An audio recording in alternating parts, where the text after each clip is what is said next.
You've been lied to about discipline. They told you it was about waking up early, checking boxes, drinking green smoothies, and journaling until you feel proud of yourself. They made it look like a lifestyle brand, something you could post on Instagram with pretty quotes and filtered photos. They packaged it as a virtue, a badge you could wear, but that's not what discipline really is. That's not what forges kings, warlords, or legends. That's not the edge that separates the weak from the untouchable. Discipline isn't clean. It isn't gentle. It isn't built for applause. Real discipline is a weapon, sharpened, ruthless, silent. The kind of blade you carry inside your soul, unseen but lethal. It doesn't glitter, it cuts. It doesn't inspire, it infects. It spreads through your body until your very existence is structured like a war machine. The truth? Discipline is not meant to make you happy. It's meant to make you feared, respected, unbreakable. It doesn't care if you feel like it. It doesn't care about your mood swings or your comfort. It doesn't ask permission. It doesn't wait for inspiration. Discipline executes whether you like it or not. And that's why most people run from it, because it doesn't coddle them. It crushes them. But here's the brutal secret. No one told you without discipline you are already enslaved. You're a puppet, strings pulled by comfort, dopamine, distraction, and weakness. You think you're free because you do what you feel like. That's not freedom. That's captivity. The man without discipline is already conquered, not by other people, but by himself, by his cravings, by his laziness, by his soft habits that choke his potential before it ever has a chance to breathe.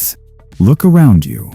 Most men live like livestock, fed with endless entertainment, sedated by cheap dopamine, grazing in fields of distraction while their time is stolen, their strength dissolved, their edge dulled, and they'll tell you they're living free. But in reality, they've been domesticated. The world doesn't fear them, doesn't respect them, doesn't even notice them, because they've lost their edge. Real discipline is the rebellion against that slavery. It's the refusal to be owned by comfort. It's the audacity to say, I will rule myself like a tyrant, not kindly, not softly, not with patience and tolerance, but with law, command, and consequence. Discipline doesn't pat you on the back. It doesn't hug you when you fail. Discipline punishes, it cuts, it demands. And when you embrace that brutality, you become dangerous. The man with discipline is not louder than others. He's quieter. He doesn't need to tell you what he's doing. He doesn't need to post his progress, explain his grind, or broadcast his routines. His silence alone is threatening, because silence is proof of structure. Silence is proof of control. The masses scream for attention. The disciplined man doesn't need it. He builds in the shadows, and when he steps out, his presence alone demands respect. This is not about self-improvement. Forget the shiny version of discipline they sold you in books and seminars. This is not about feeling balanced or positive. This is about war, internal war.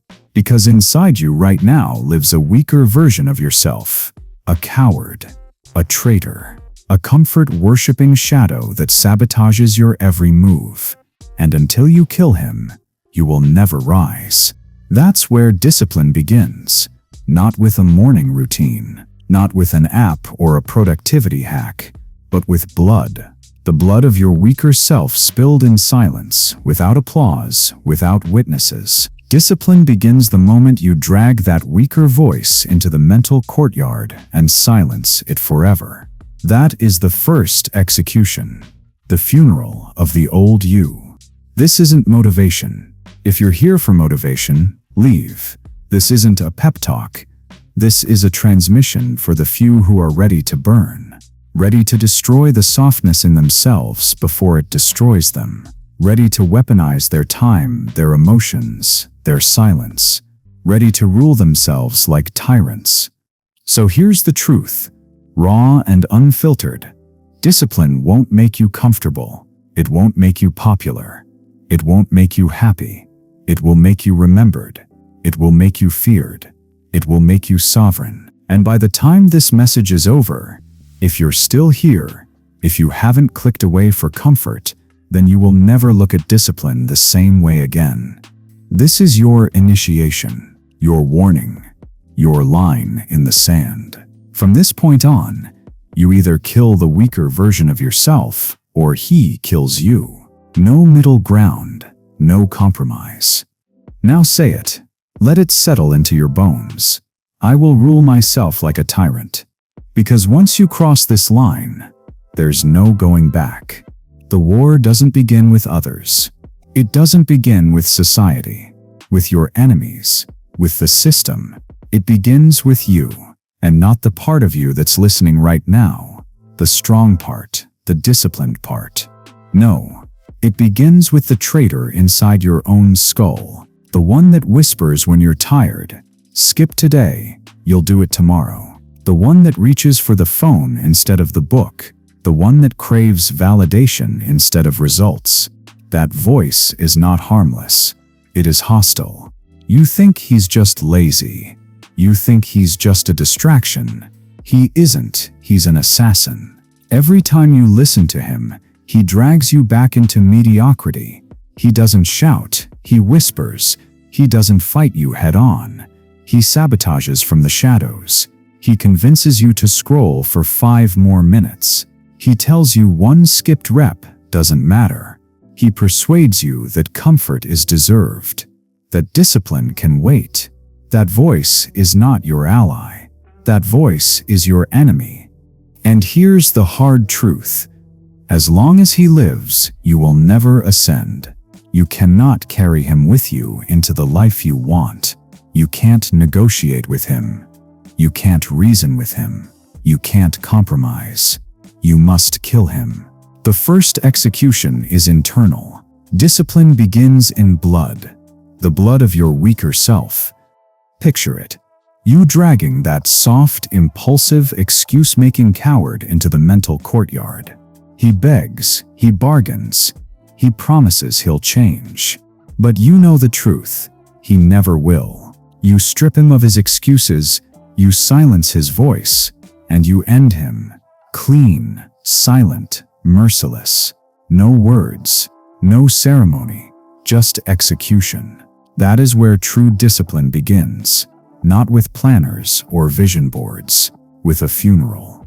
This is why so many men stay weak. They believe discipline is about addition, adding habits, adding routines, adding tricks. They never realize that discipline starts with subtraction, with destruction, with the eradication of the weaker version of themselves. They try to build a new life while dragging a corpse through the mud, and then they wonder why they collapse under the weight. You cannot build while carrying what must be buried. You must choose, cut, or collapse. And every man who has ever forged himself into something dangerous has made that choice. They declared war on their own weakness. They hunted it, exposed it, and executed it without hesitation. That's why they became feared, not because they had more talent, but because they were more ruthless with themselves. And once you make that kill, everything changes. The excuses you used to tolerate, gone. The cravings you used to feed, silenced. The emotional softness that once dictated your actions, dead. From that moment on, you move differently. You carry yourself like a man who has blood on his hands, not the blood of others, but the blood of his former self, and people feel it. They may not know why, but they sense it. Your energy sharpens. Your silence deepens. Your presence becomes heavier. Understand this. The weaker you is not a phase. He's not a season you'll grow out of. He's an enemy you must execute daily. Every time you hesitate, every time you reach for comfort, Every time you let your standards slip, he resurrects. He claws his way back into your head, whispering for control. That's why discipline is not a one-time decision. It's a war. Every day, every choice, another execution. And yes, it's brutal. It's cold. It feels violent because it is. You are not nurturing yourself into greatness. You are killing yourself into greatness. That's the part no one wants to tell you, because it doesn't sell books. It doesn't look good on Instagram. It isn't palatable, but it's the truth. So here's the command. Kill him. Today. Not tomorrow, not next week, not when you feel ready. Kill him now. Identify the weakest part of yourself, the habit, the excuse, the comfort you've been protecting, and execute it. Remove it like a tumor. Cut it off like infected flesh.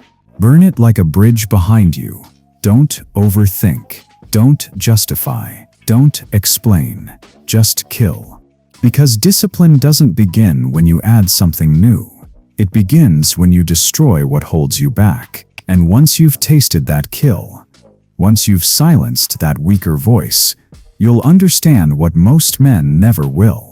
The first victory is always internal, and the blood is always your own. Say it out loud. Write it down. Declare it to yourself and mean it. The execution has begun. This is your first cut. Clean, silent, irreversible. The moment you kill the weaker self, you stand at the gates of a new empire. But that empire will collapse unless you establish order, because freedom without control isn't freedom at all. It's chaos. And the only way to secure your empire is through tyranny. Ruthless, unapologetic self-government. Discipline isn't democracy. It's dictatorship. Inside your head, there are no debates, no votes, no compromise. Your feelings don't get a say. Your moods don't cast ballots. There is only one ruler, one voice, one command, and it is law. That's what separates the disciplined from the distracted. The weak man negotiates with himself. The strong man issues orders and obeys them without question. This is where most people break. They treat discipline like an option, a suggestion. They'll say, "I'll try to get up at 5 tomorrow," as if their mind is a town hall and every excuse gets to argue. But the disciplined man doesn't try, he commands. And when the order is given, it happens no matter what. No excuses, no delay, no negotiation. You wake up when you said you would. You train when you said you would. You study when you said you would. You do it whether you feel like it or not. Because in a dictatorship, rebellion is crushed instantly. Hesitation is treated as treason. Laziness is punished like betrayal. That's how you build an empire inside yourself. The undisciplined man is ruled by rebellion. His impulses riot in the streets of his mind, and he lets them. They scream for rest, for distraction, for comfort, and he obeys. He's a king who's been dethroned by his own emotions. He's not sovereign. He's a prisoner, and his empire rots from within.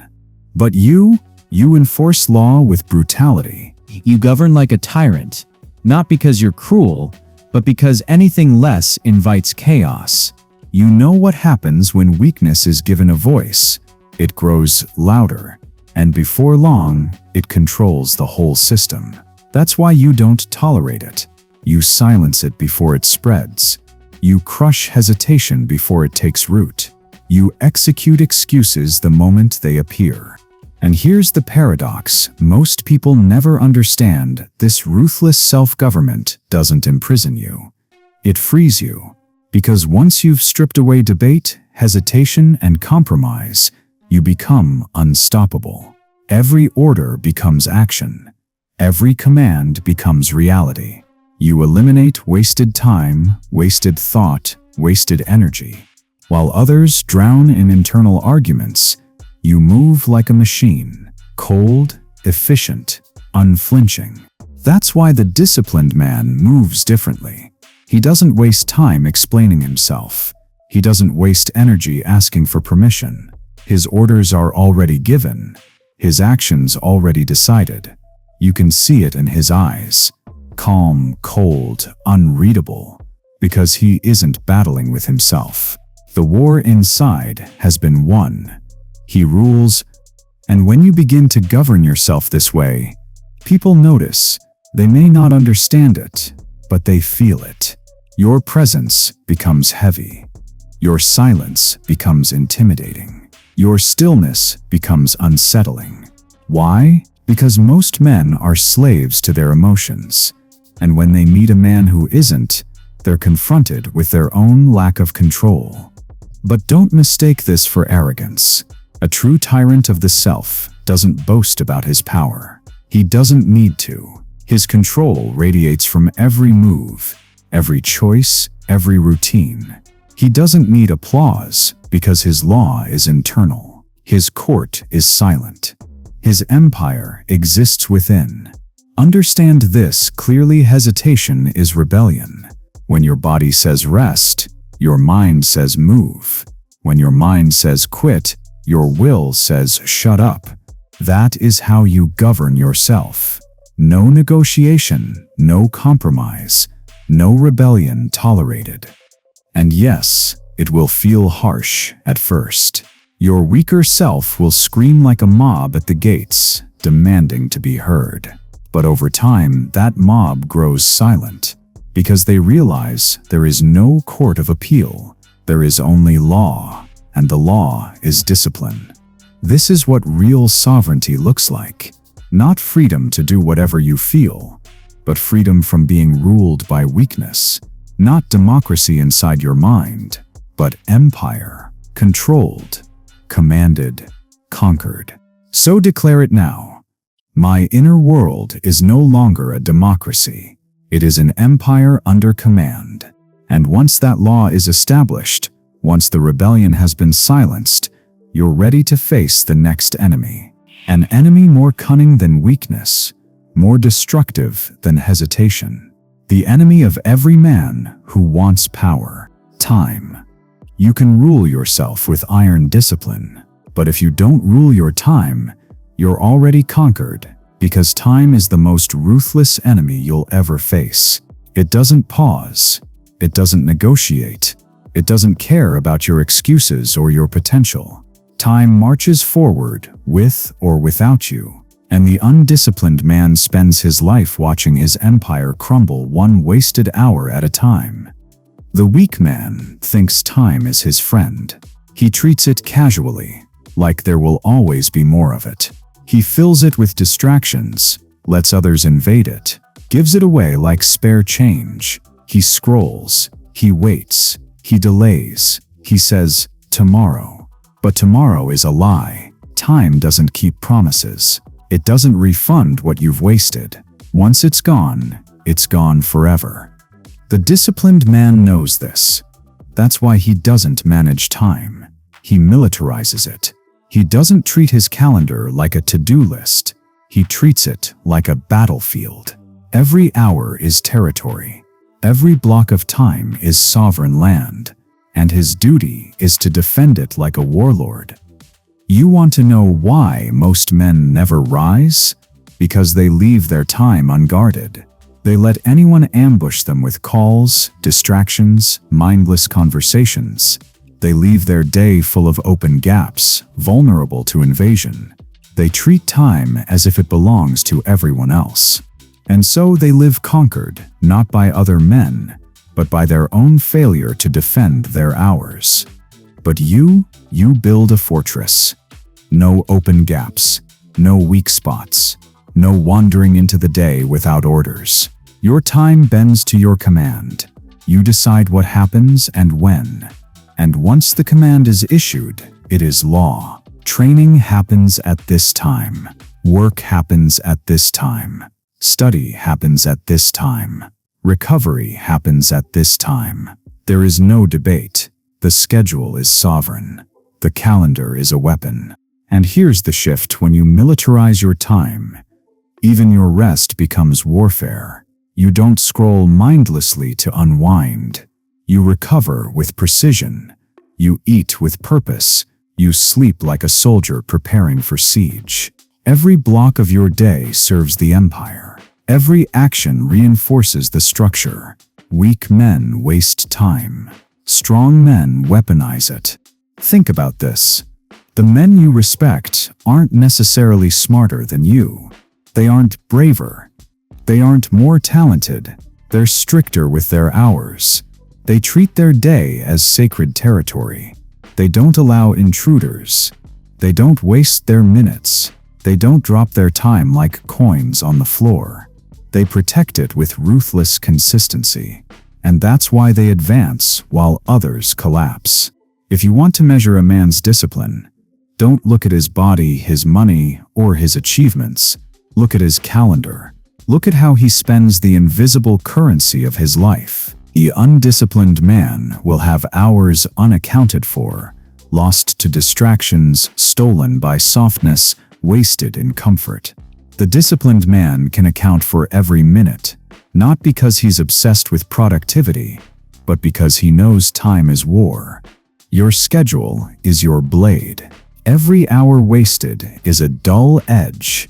Every minute sharpened is a strike prepared. That's why you must treat time like territory to be conquered, protected, and weaponized. Because when your hours bend to your command, your entire life bends with them. And here's the law. A man who does not rule his time is already conquered, not by other people, but by noise, by distraction, by the invisible empire of comfort. He will never reclaim what he's lost.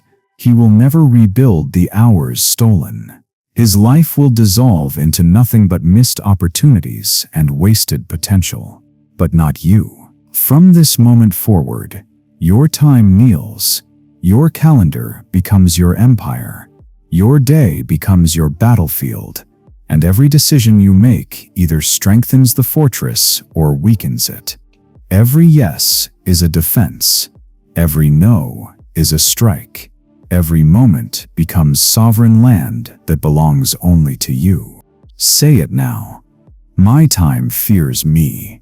Because when time bends to your will, when your hours march in formation, when your day trembles at your command, you become untouchable. That is the mark of a disciplined man. But once you've militarized your time, another enemy arrives. One that most men cannot endure. The silent killer. The test of all true warriors. Boredom. Boredom is the battlefield where most men fall. Not in chaos, not in pain, not in war, but in silence, in stillness, in the empty hours where nothing exciting happens, where there are no rewards, no recognition, no applause. That's where weakness shows its face. Because boredom exposes the truth. Do you train because you crave stimulation, or do you train because you are sovereign? Most men run from boredom like it's poison. They medicate it with noise, numb it with entertainment, drown it with distractions. They cannot sit in silence without reaching for their phones, their comfort foods, their vices. Boredom makes their demons scream too loud, so they escape. That's why they stay weak, because they've been trained to believe stimulation equals progress. But progress is forged in silence. The dangerous man sees boredom differently. He doesn't run from it. He sharpens in it. He understands that boredom is not weakness. It's the forge. Every repetition done in silence. Every routine followed in monotony. Every lonely hour of unseen work. That is where power is created. That is where kings are carved. There's no trophy for waking up at 5 a.m. when nobody's watching. No one claps for eating clean when everyone else is indulging. No one cheers when you train alone, when you bleed alone. But that's the point, because in boredom there is no audience. And when there is no audience, there is no mask. That's when you find out who you really are. The undisciplined man only moves when there's excitement, when there's hype, when the environment makes it easy. He's a slave to stimulation. Take away the energy, the music, the applause, and he collapses. But the disciplined man, he thrives in the silence. He executes when it's dull. He moves when it's monotonous. He builds when it's unseen. And because of that, his edge becomes lethal. Think about it. Every time you train in boredom, you're stacking an invisible weapon.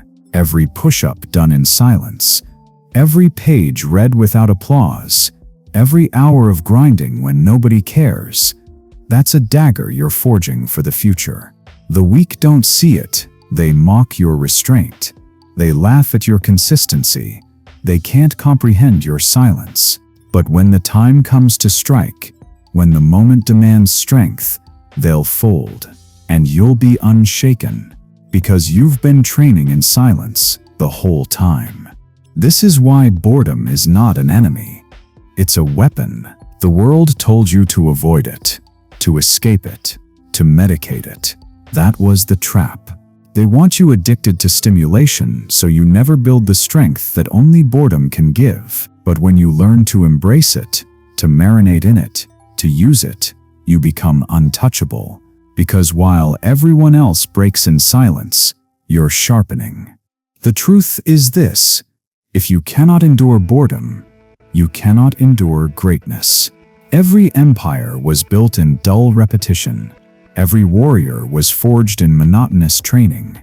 Every master was created through years of silent, unseen practice. The crowd only sees the strike. They never see the hours of boredom that made the strike possible. So stop fearing it. Welcome it. Sit with it until it becomes your ally. Train when it's boring. Study when it's dull. Execute when it's monotonous. Because every time you do, you're carving yourself into something extraordinary. And while the world craves excitement, you'll be building an edge they'll never see coming. Say it now. Boredom obeys me. Because from this moment forward, boredom is no longer a weakness. It's your forge, your weapon, your secret advantage. When others crumble in silence, you'll dominate in it. And that's when discipline evolves.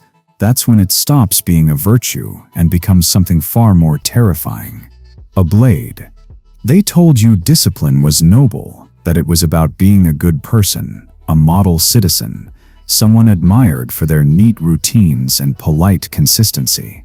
They dressed it up like a badge, shiny, respectable, clean, something to wear proudly in front of others. But real discipline, it isn't a badge, it's a blade. And blades aren't pretty. Our blades don't exist to be admired. They exist to cut, to strike, to kill. The man who treats discipline like a badge wants applause. He wants recognition for his habits, his schedules, his balance. He wants people to say, "Look how disciplined he is." But the man who wields discipline like a blade doesn't care if anyone notices. He isn't interested in admiration. He's interested in power. Discipline isn't about looking good. It isn't about feeling good. It isn't about being holy or moral. Discipline is about leverage. Cold, brutal leverage. Every skipped indulgence is an investment in future strength. Every denied craving is a sharpened edge. Every act of restraint is a silent strike against mediocrity. You don't practice discipline to be liked. You practice it to be feared. The weak man delays gratification because he was told it's healthy. The strong man delays gratification because he knows it's strategic. He doesn't say no to comfort out of morality. He says no because he understands the trade. Comfort now equals weakness later. Discipline is not self-denial for the sake of virtue. It's denial for the sake of domination. That's why the disciplined man unsettles people. His very presence makes them uncomfortable.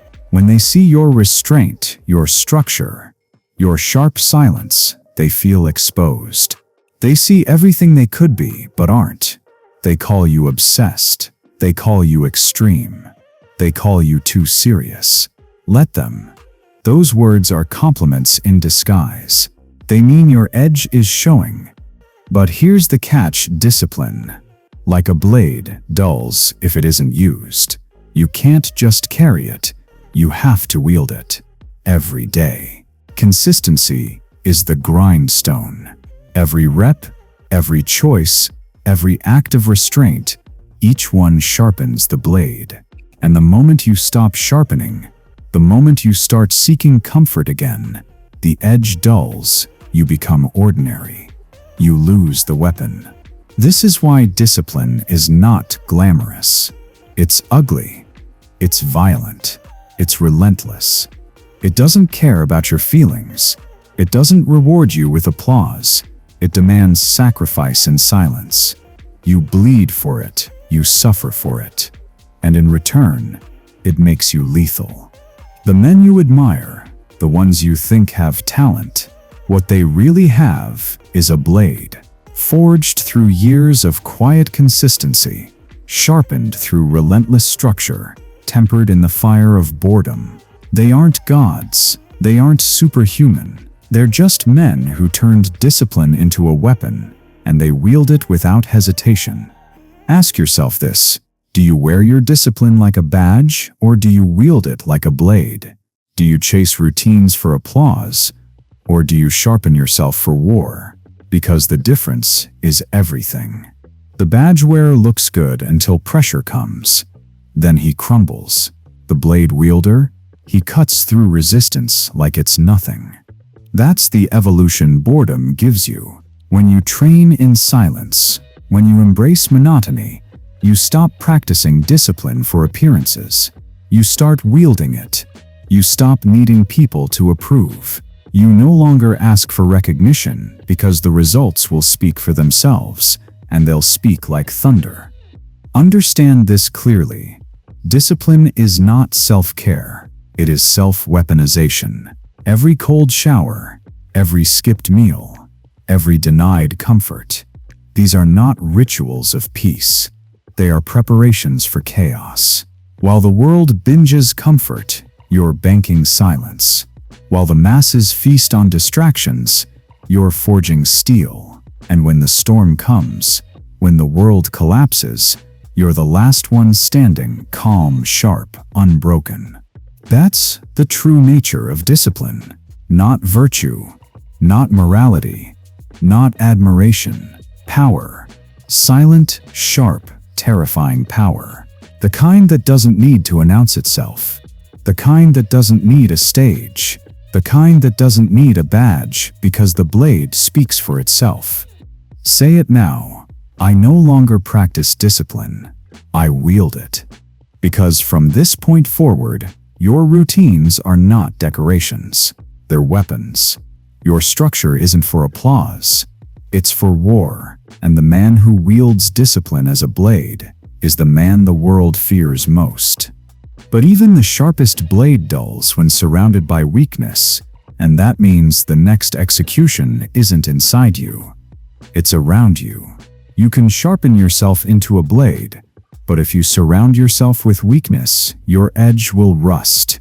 Because discipline isn't only internal, it's environmental. You cannot build an empire while filling it with traitors. You cannot carry a sharp standard while allowing softness to linger in your circle. Weak men infect strong ones. Their excuses become your delays. Their comfort becomes your distraction. Their mediocrity becomes your cage. This is where most men fail. They cut their bad habits but keep their bad friends. They try to evolve while dragging dead weight beside them. They don't realize that weakness is contagious. Every time you tolerate someone's excuses, you adopt them. Every time you laugh at someone mocking your discipline, you internalize their softness. And every time you let the undisciplined close to your throne, you betray your own empire. Understand this: your circle is either a counsel or a curse. A counsel sharpens you. A curse dilutes you. The undisciplined man doesn't just waste his own life, He wastes yours by proximity. He drags your focus, siphons your energy, poisons your mission. That's why you must cut quietly, ruthlessly, without apology. You don't need a circle, you need a council. Sharpened, loyal, ruthless. Men who move like blades themselves. Men who fear disappointing you, not because you yell, but because your standard is lethal. Men who align with your mission, not distract from it. Everyone else, removed. No explanations. No drama. No negotiations. Removal is final. Yes, they'll talk. They'll say you've changed. They'll say you're distant. They'll say you've become cold. Agree with them. That was the point. Growth demands distance. Evolution demands silence. You cannot rise while staying accessible to everyone. Not everyone deserves access. Not everyone deserves proximity. Your empire is sacred ground, and most men are not fit to step inside it. Think about the men who've built legacies. Do you think they spent their days surrounded by clowns, slackers, and time wasters? Or did they build councils of killers? People who sharpened their edges, who demanded more, who aligned with the mission. Great men are not carried by soft circles. They are protected by sharp ones. And here's the test. Does your circle fear disappointing you? Do they elevate your standard or dilute it? Do they push you forward or hold you back? If the answer isn't sharp alignment, cut them, because loyalty is not friendship.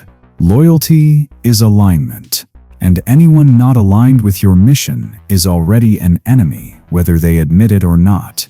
The undisciplined friend is not neutral. He is hostile. His jokes about your seriousness, his comments about you being too strict, his subtle mockery of your grind, those are sabotage. He doesn't want you to rise because your rise exposes his weakness. That's why he resists, distracts, or mocks. And that's why he must go.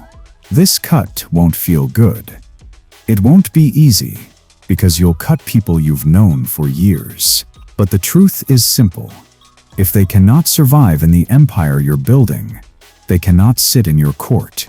You cannot let loyalty to the past sabotage loyalty to the future.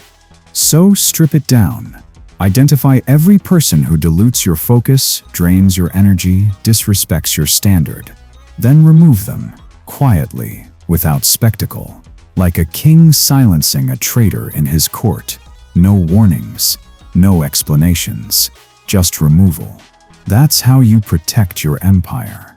And when the dust settles, when your circle is clean, you'll feel the difference instantly.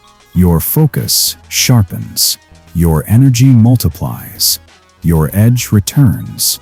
Because weakness no longer leaks into your environment. Your space is sacred.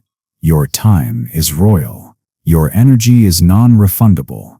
Only those who sharpen you may remain. Say it now. My circle is forged, not found. Because from here forward, you don't stumble into friendships, you forge alliances. You don't collect people, you construct councils. You don't tolerate softness, you cut it. And in doing so, your empire hardens, your edge sharpens, and your reputation begins to shift. Because once you cut weakness from your circle, the world no longer sees you as just disciplined. They begin to see you as something far more dangerous. A man whose very presence demands respect. A man whose name arrives before he does. And that brings us to the next weapon in your arsenal. Your reputation. Reputation is armor. It's not decoration. It's not vanity. It's protection. A shield that moves before you, enters rooms before you, and makes people adjust their tone, their posture, their plans. Weak men let their reputation form by accident. They drift through life, letting gossip, mistakes, and inconsistency shape how others see them. Strong men, they construct reputation deliberately, like blacksmiths forging steel. Every action, Every silence, every choice is a hammer strike against the iron of their name. You don't explain your value. You impose it. You don't announce who you are. You prove it through repetition, through structure, through results so sharp they become folklore. Your reputation should echo louder than your voice. When your name is mentioned, it should carry weight. It should shift atmospheres. It should silence rooms. Not because you shouted, but because you moved with such consistency that your presence now has gravity. Understand this: reputation is not built in public. It's built in the shadows. It's not earned by talking. It's earned by doing. Every time you train alone, every time you execute without applause, every time you refuse to break when no one's watching, you add another layer to the armor. Eventually, that armor becomes so strong that it protects you from slander, gossip, lies. People may talk, but their words bounce off steel. And here's the paradox: the less you reveal, the stronger your reputation becomes. Mystery multiplies respect. Silence terrifies more than noise. When people can't read you, they assume the worst, and the worst is always more powerful than the truth. That's why legends grow, because the less a man explains, the more others invent. And those inventions become myth. Most men destroy their own reputation by oversharing. They post every detail of their routines, every thought, every move. They think transparency builds trust. It doesn't. It builds predictability. And predictability is a cage. The disciplined man doesn't give people a map. He gives them shadows. He lets his results appear suddenly, without warning. He lets silence speak for him. That silence builds fear, respect, mystique. This is why your reputation must be weaponized, not for vanity, for war. Reputation makes people think twice before crossing you. It forces respect in rooms you haven't even entered. It protects you from attacks because your armor is already established. When your discipline is sharp enough, your name becomes a fortress others dare not test. Ask yourself, what does your name signal? When people hear it, do they think of reliability or excuses? Precision or chaos? Sharpness or softness? Because your reputation is speaking even when you're silent. It's announcing who you are before you even open your mouth. And if you've built it deliberately, it shields you. If you've neglected it, it betrays you. And here's the law: reputation is not a costume. You don't put it on and take it off. It's forged daily. Every choice compounds. Every act of consistency adds another layer. Every silence becomes another plate of steel. Until one day, even your shadow demands respect. That's why you must guard it fiercely. Don't cheapen it by chasing applause. Don't stain it by breaking your own word. Don't fracture it by moving carelessly. Build it slowly, deliberately, until it becomes indestructible. Until the mere mention of your presence changes the room. Say it now. My reputation is my armor. Because when you live like this, you don't need to defend yourself with words. Your results speak. Your silence speaks. Your very presence speaks. And that silence, that mystique, that unreadable consistency becomes terrifying to those around you. They can't predict you. They can't box you in. They can't control you. But here's the final edge. Consistency alone isn't enough. If they can predict you, they can manage you. If they can map your moves, they can trap you. That's why the next evolution of discipline is not just reputation, it's unpredictability. Predictable men are prey. They live in patterns so obvious that anyone can read them, map them, and manipulate them. Wake up at this time, post at that time, respond this way, react that way. Their whole existence is a schedule others can predict and control. They mistake routine for power. But routine without volatility is a cage, and a caged man is never dangerous. The disciplined man knows this. Consistency builds strength, but unpredictability builds fear. To be truly untouchable, you must remain unreadable, structured but fluid, controlled but volatile.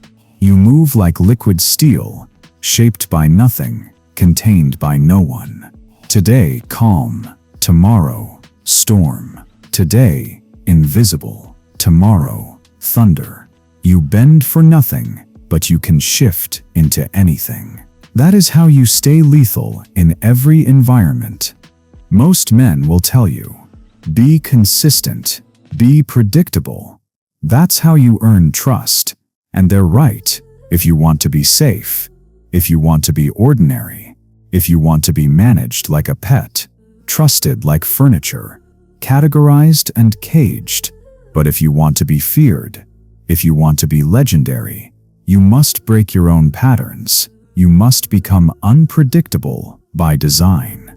This doesn't mean chaos. It doesn't mean recklessness. It means strategy. You control the rhythm.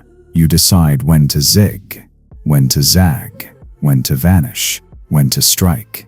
You make yourself impossible to anticipate, because once people think they've figured you out, they'll plan for you. And if they can plan for you, they can neutralize you. But if they never know what you'll do next, every encounter becomes dangerous. Think of the greatest tacticians, the most dangerous warriors, the most feared leaders. None of them were predictable. They moved in silence, shifted strategies overnight, changed masks without warning. One day kind, the next merciless. One day absent, the next overwhelming. Their unpredictability kept enemies on edge, allies sharp, and their empires untouchable. You must train yourself to do the same. Break your own patterns, not because you're weak, but because you're powerful enough to destroy even your comfort with structure. Don't always wake at the same time. Don't always show up the same way. Don't always respond the same. Sometimes you train harder. Sometimes you vanish. Sometimes you strike without warning. You remain disciplined, but your discipline itself becomes adaptive. That's the final weapon, flexible consistency. And here's the paradox. Unpredictability doesn't make you unstable. It makes you sovereign. Because you're not reacting to randomness. You're orchestrating it. You're deciding when to disrupt, when to conceal, when to reveal. You are the storm and the silence, the calm and the chaos. You decide the tempo of the battlefield. This is why unpredictability terrifies people. They don't know what you'll do next. They can't prepare for you. They can't calculate you. And when people can't calculate you, they fear you, because the unknown is always more dangerous than the known. Your unpredictability forces them to respect you, forces them to tread carefully, forces them to give you space. Understand this: predictable men are safe, but safe men are slaves. Unpredictable men are dangerous because they answer to no one. They're not bound by routine. They're not trapped by identity. They evolve again and again, shedding old versions of themselves like dead skin. And because of that, they can never be contained. Say it now. They will never predict me. Because from this moment on, you are no longer just disciplined. You are adaptive. You are volatile. You are unreadable. And when discipline evolves into unpredictability, when structure fuses with chaos, you become something more than human. You become a force. But there is one final transformation beyond unpredictability. One final edge that fuses everything you've built: discipline, silence, time, reputation, unpredictability into legend. It is the last transmission, the closing strike, the reminder that this path was never about motivation. It was about activation. This was never about motivation. Motivation is sugar, sweet, fleeting, useless when the storm comes. What you've received is a transmission, a weapon, a declaration of war against the weaker self, against wasted time, against weakness in all its disguises. And if you've stayed this far, if you haven't clicked away, if you haven't reached for comfort, then you've already crossed the line. You're no longer one of them. You're no longer soft, no longer waiting, no longer ordinary. Understand this clearly. Discipline is no longer your identity.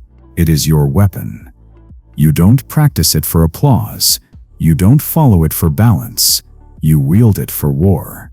It is the blade that cuts through mediocrity, the armor that shields you from distraction, the fortress that guards your time, the silence that terrifies your enemies, the unpredictability that keeps you untouchable. This is the path of the sovereign man, not admired, not adored, not applauded, feared, because fear lasts longer than applause. Respect outlives affection. Power speaks louder than love. And the man who rules himself ruthlessly becomes the man who rules everything around him. Look at the world. Most men are sleepwalking, scrolling, wandering, waiting for permission. Addicted to stimulation, slaves to their cravings, prisoners of their comfort. They think they're free, but their time belongs to others. Their minds belong to entertainment. Their lives belong to distractions. That's the fate of predictable, undisciplined men. To be forgotten, to rot quietly while calling it peace. But you are no longer one of them. You killed the weaker self. You established tyranny over your impulses. You militarized your time. You weaponized boredom. You forged discipline into a blade. You cut weakness from your circle. You built your reputation into armor. You became unpredictable by design. And now you stand at the final edge. This is where men become legends, not because they were born special, but because they ruled themselves like tyrants. Because they refused comfort, because they silenced their weakness, because they wielded discipline until it infected every part of their life. That's how history remembers men. That's how empires rise. That's how your name becomes something more than sound. It becomes weight. But let this sink in. None of this was ever about becoming balanced, happy, or well-adjusted. That's the lie they sold you. Real discipline is not about wellness. It's about war readiness. It's about building yourself into a weapon so sharp, so cold, so calculated, that the world cannot dull you, cannot tempt you, cannot break you. From this moment forward, your life is no longer casual. Your hours are no longer free for others to steal. Your energy is no longer given away. Your presence is no longer accessible to weakness. You are no longer predictable, no longer soft, no longer seeking applause. You are sovereign. Say it now. I am not motivated. I am activated. Because activated men don't wait. They don't ask. They don't explain. They execute. They dominate. They disappear and return stronger. They move like tacticians, like storms, like ghosts.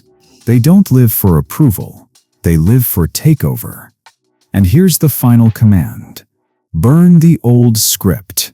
Destroy the idea that discipline is virtue. Erase the belief that it's clean or noble. From now on, discipline is your blade, your armor, your empire, your weapon. You don't wear it, you wield it. And when you wield it, you become untouchable. This was never a pep talk. It was a funeral. The funeral of your weaker self. The burial of your softness. The silence after the execution. And what rises from that grave is not a man seeking comfort. It is a sovereign, a warlord, a legend in the making. So let the world call you cold. Let them call you distant. Let them call you obsessed, unreadable, dangerous, because they're right. That's exactly what you've become. You no longer live like them. You no longer move like them. You no longer belong to their world. You are a weapon, a storm, a tyrant of your own mind. And from this moment forward, they will never predict you. They will never control you. They will never break you. Discipline is not your virtue. It is your weapon.